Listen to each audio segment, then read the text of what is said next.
자, 3번 클리닝의 대상품이 나옵니다. 대상품이 뭐냐면 클리닝은 세탁이죠. 세탁하는 옷 종류를 말하는 겁니다. 대상품은. 알겠죠? 그러면 여기서 크게는 이제 섬유가 나오는데 다 필요 없고요. 자, 옆에 페이지 보면 섬유 분류가 나옵니다. 저번 주에도 제가 말씀드렸어요. 분류는 종류를 말합니다. 자, 1번 식물성 있다고 했습니다. 2번 동물성 섬유가 있다고 했습니다. 3번 재생섬유, 4번 합성섬유가 있다고 했습니다. 요거를 천연섬유라고 합니다. 자연에서 얻었다고. 식물성과 동물은 자연에서 얻었기 때문에 천연섬유입니다. 이건 그냥 재생섬유가 뭐냐? 식물성에서 면과 마가 있는데 면 만들다 남은 찌꺼기로 만든 거라고 했습니다. 그죠? 네이온과 아세테이트. 합성섬유는 석유나 석탄에서 원료를 뽑아서 했습니다. 나일론하고 아크릴하고 폴리에스테르가 대표적인 거라 말했습니다. 그죠? 나일론하고 네일론하고 자꾸 헷갈리지 마세요. 알았죠? 자, 그러면 여기 그냥 분류입니다. 섬유는 제일 크게 천연섬유 자연에서 얻은 게 있는데 거기에 뭐가 있다? 식물성과 동물성이 있다. 식물성은 면하고 마다. 그죠? 동물성은 양의 털에서 얻은 양모가 있고 번데기 있죠? 누에서 친 변이 있다. 우리가 변을 보통 실크라고 합니다. 요거는 자연에서 얻은 천연섬유다. 그 다음에 재생섬유는 뭐냐면 식물성의 면을 만들다 남은 찌꺼기를 버리기 아까우니까 화학약품을 써서 만든 게 재생섬유다. 그걸 또 반합성이라고도 합니다. 거기서 레이온과 아세테이트가 있다. 여기 지금 다 프린트 있는 겁니다. 자, 그 다음에 나머지 합성섬유는 뭐냐면 어떤 거다? 우리가 자연 말고 석유나 휘발유에서 석유나 석탄 같은 데서 원료를 해서 실을 만든 거예요. 기름이 많다 보니까 어때요? 물 흡수 못하겠죠? 그래서 우리 보통 이런 거 다 합성섬유죠. 합성섬유. 빨래 해가지고 탁 틀면 바로 이렇게 넣을 수 있는 거. 그런 게 다 합성섬유예요. 대표적인 게 나일론하고 아크릴하고 폴리에스테르가 있다. 알겠습니까? 자, 요걸 머리 알고 제가 설명할게요. 자, 섬유는 형태에 따라서 길이가 무한히 긴 필라멘트 실과 길이가 짧은 방적법으로 만든 방적실이 있다. 자, 필라멘트 이게 시험에 무조건 나옵니다. 필라멘트는 실을 한 번 딱 말면 끝까지 넣는 거예요. 알겠습니까? 한 번 딱 뽑으면 끝까지 중간에 엮을 필요가 없는 거예요. 이게 필라멘트사고요. 방적은 뭐냐면 우리가 양의 틀은 길이 요만하죠? 그럼 요 틀을 전부 다 엮어서 실을 짜야 되겠죠? 실을 엮은 것을 방적이라 합니다. 방적. 방적한 것을 방적실이라고 합니다. 알겠습니까? 필라멘트실이나 필라멘트사나 똑같은 말이고 방적사나 방적실이나 또 실을 사라고도 말합니다. 알았습니까? 자, 어떤 거다? 필라멘트는 뭐다? 한 번 뽑으면 끝까지 넣는 거고 방적은 길이가 짧으니까 전부 다 엮은 겁니다. 자, 그러면 천연섬유사 한번 보겠습니다. 면. 필라멘트겠어? 방적이겠어요? 면은. 방적이죠? 면은 목화솜입니다. 목화솜이니까 솜이 딱 하면 요 정도 길이밖에 안 돼요. 그러면 그걸 좀 더 꼬아서 우리 면 실범을 꼬여있죠? 솜을 이렇게 꼬아서 실을 짠 겁니다. 방적입니다. 나무의 줄기로 만들었습니다. 나무의 줄기 요만합니다. 또 엮어서 만들었기 때문에 방적입니다. 자, 누에꽃이 어떻습니까? 누에는 한번 뽑으면 끝까지 나옵니다. 그게 필라멘트사입니다. 그래서 시험에 나옵니다. 겨는 필라멘트사다. 동그라미치네요. 그 다음에 양의 털은 어때? 짧죠? 털이 한번 뽑으면 죽을 때까지 나오는 거 아니죠? 털도 짧습니다. 그래서 그것도 엮은 것도 방적입니다. 그러면 천연섬유에서 필라멘트사는 견밖에 없습니다. 맞죠? 면도 짧고 마도 짧고 양모도 짧은 거 다 엮었기 때문에 방적입니다. 외우려고 하지 마세요. 근데 누에꽃 그 집은 한번 탁 시작 뽑으면 누에 끝까지 실이 나옵니다. 그래서 그건 필라멘트사입니다. 시험에 천연섬유 중에서 필라멘트사는 뭡니까? 견입니다. 알겠죠? 그 나머지는 면마, 모는 다 짧죠? 짧으니까 당연히 방적해야죠. 외우려고 안 해도 되죠? 그 외에 재생섬유나 합성섬유는 인간이 만들었기 때문에 엮기 싫으니까 처음부터 끝까지 나오도록 만들어놨습니다. 그래서 재생성분 합성선은 소문의 필라멘트입니다. 알겠습니까? 왜 사람들이 만들었는데 뭐하러 그 뽑고 난리 나겠습니까? 처음부터 그냥 하나로 쫙 뽑아보지. 그래서 재생섬유, 합성섬유는 그냥 필라멘트사입니다. 그걸 외울 필요 있겠습니까? 맞죠? 생각을 하세요. 자, 면하고 마하고 양모틀은 서로 짧죠? 짧으니까 엮어서가 다 방졌고 누에 꽃이 겹만 딱 한 번 뽑고 끝까지 나머지 요거는 사람들이 만든 거는 막 처음부터 끝까지 나오도록 다 만들어 놔버렸어요. 참 필라멘트사라는 거. 요거 헷갈리지 않으면 닥쳤습니다. 알겠습니까? 요거는 시험에 막 이렇게 저렇게 꼬아서 나옵니다. 내 머릿속에 딱 그것만 집어넣으면 되죠? 짧은 거는 엮어서 방적하고 나머지는 전부 다 긴 거는 필라멘트사다. 사람이 만든 건 다 필라멘트사라는 거죠. 재생섬유 요거는 사람이 약품 써서 만든 거니까 다 필라멘트사입니다. 알았죠? 자, 그럼 이게 설명 다 끝났습니다. 그 다음에 실의 번수가 나오는데 요거는 조금 실의 번수는 뭐냐면 실도 번호가 있는 거예요. 1번, 2번, 3번, 4번, 5번, 6번처럼 있는데 자, 보자면 번호가 크면 클수록 실이 굵은 게 있고요. 번호가 크면 클수록 실이 가는 게 있어요. 우리가 양복지 560, 600수, 500수 하자.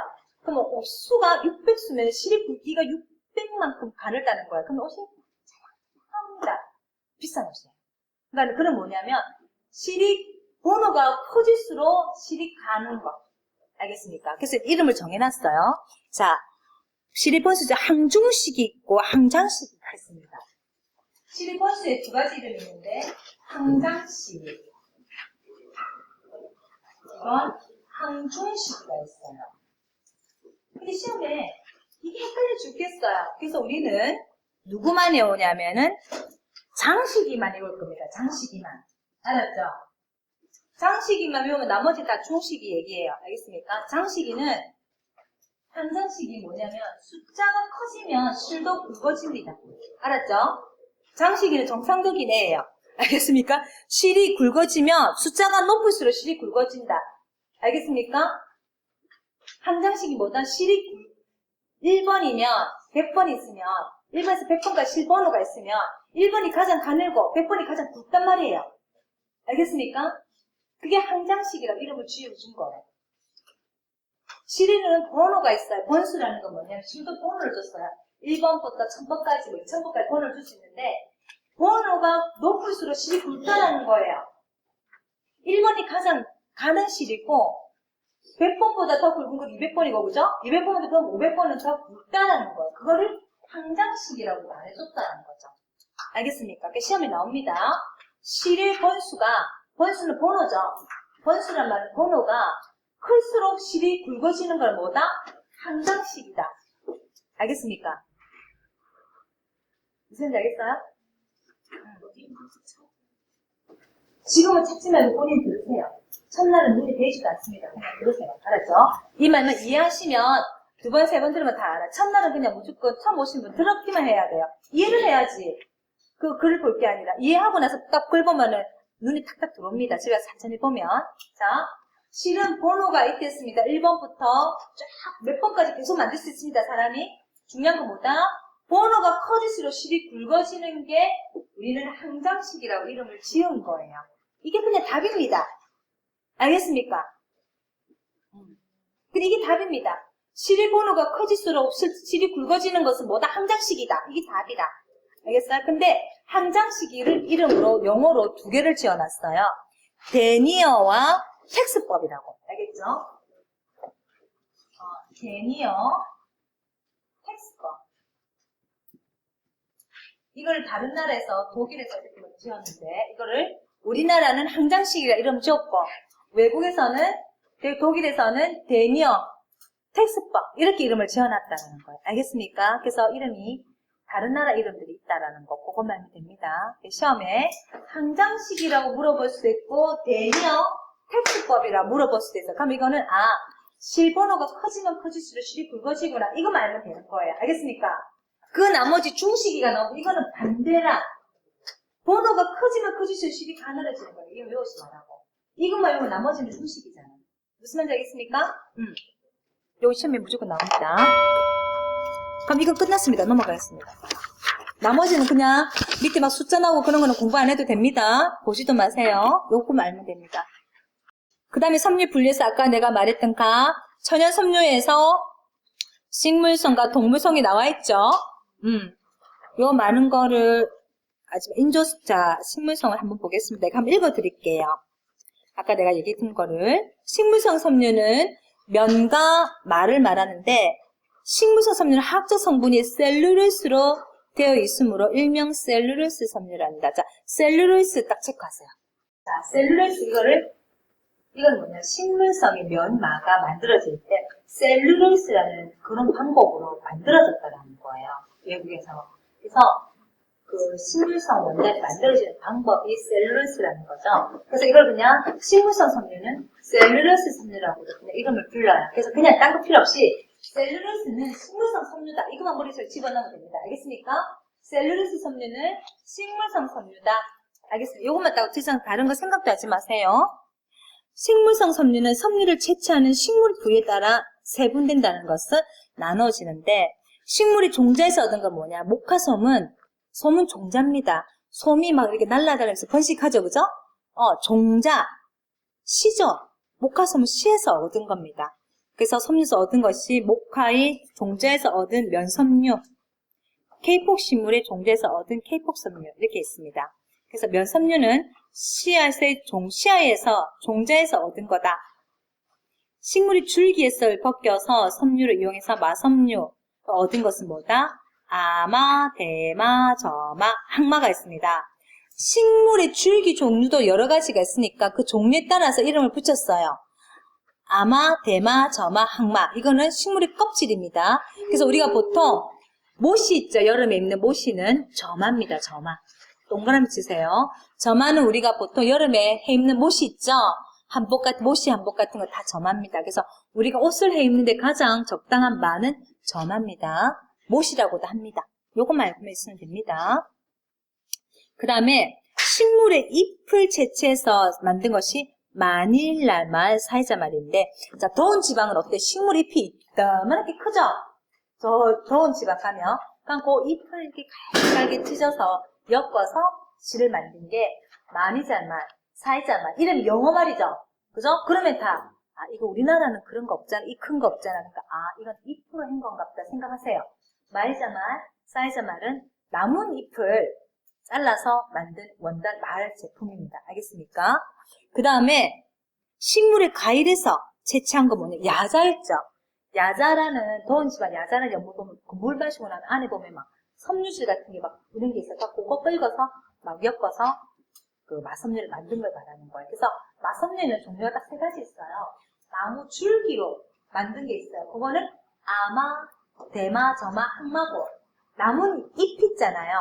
잎을 갈게 찢어서 마로 만든 게 있는 게 마니자말, 사이자말이고요. 그 다음에 열매, 야자수 있잖아요. 야자수 먹고 나면 안에 보면 이렇게 막 우리도 호박 같은 거 먹고 나면 안에 뭐 줄기 같은 거 있잖아요. 그런 거 말라가지고 엮어서 만든 게 야자 그거예요. 그래서 시험에 그렇게 나오는 게 아니라 그냥 그 나무의 줄기로 한 마는 종류가 아닌 것을 하면 아마저마 대마 말고 아니죠. 그거 답 찾으면 되고 나뭇잎으로 만든 마는 마닐라만 사이다만 이게 답인 거라. 알겠죠? 과일에서 얻은 마의 제품은 야자수 있죠? 그게 그냥 답이에요. 그래서 외우려고 하지만 그냥 이해하면 시험에 나오면 이거는 나뭇잎이더라. 이거는 나무 줄기에서 얻었더라. 이건 열매에서 얻었네. 그것만 다 알면 됩니다. 마는 요거밖에 시험에 안 나옵니다. 알겠죠? 그 다음에 동물성은 내가 말했죠. 양이 털이 보통 대표적인데 그 합적 성분이 단백질, 프로테인으로 구성되어 있는 섬유이다. 프로테인 그냥 줄만 치고 외우고 싶으면 외우고 안 해도 됩니다. 한 번씩 나오지만 절대적인 건 아닙니다. 대표적인 동물의 섬유는 짐승의 털에서 얻은 털섬유, 누에 꼬치에서 실을 뽑은 명주, 우리가 보통 말하는 견입니다. 털섬유에서 사육한 면양에서 얻은 양털섬유를 모섬유를 한다. 양에서 얻은 털을 모섬유를 한다. 우리가 양모를 해도 답이고 모를 해도 답입니다. 보통 낙타, 토끼, 뭐 다른 동물도 다 털이 있죠. 그죠? 뭐 개털도 있고 고양이 털도 있고 다 쓰죠. 그 털은 우리가 뭐라 하냐면 그냥 헤어섬유라고 합니다. 헤어섬유. 양털만 우리가 뭐라고 그러고요. 양의 털은 뭐라고 하고 나머지 동물들 있죠. 나머지도 다 동물들 털 있잖아. 그 틀도 우리가 다, 요 틀도 오테이프 다 하죠? 그런 틀은 그냥, 통틀은 그냥 헤어스입니다. 알겠습니까? 요것만 기억하면 됩니다. 자, 양에서 얻은 틀은 양모나 모라고 하고, 그 외 모든 동물에서 얻은 털은 뭐라 한다? 통틀어서 헤어섬유라고 한다. 요것만 머리에 기억하면은 끝! 인조섬유는 아까 말한 것처럼 재생섬유, 합성섬유. 인조는 사람이 만들었다는 거죠. 알겠습니까? 요것만 알면 됩니다. 넘어가겠습니다. 요거는 다 요거서 설명한 거니까, 그거만 알면 되고, 그 다음에 딱 시험에 나오는 거 내가 말해드리겠습니다.